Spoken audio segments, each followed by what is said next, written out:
a test of the National Weather Service alarm tone. During potentially dangerous weather situations, specially equipped receivers are automatically activated to warn of the impending hazard. Tests of these receivers by the system are normally conducted by the National Weather Service every Wednesday between 11 a.m. and noon.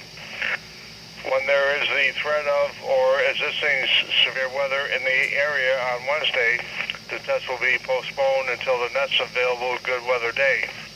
The warning alarm transmitted over National Weather Service radio stations in northern Illinois and northwest Indiana will be activated for watches and or warnings affecting counties in the listening area. Reception of this broadcast and the alarm tone will vary at any given location. The variability is normally more noticeable at a distance from a given transmitter will occur even though you are using a good quality receiver in perfect working order. This concludes the tone alarm test.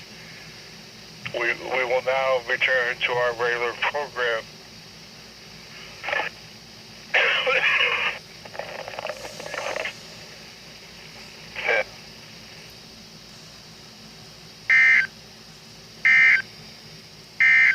And now the marine portion of the forecast for southern Lake Michigan.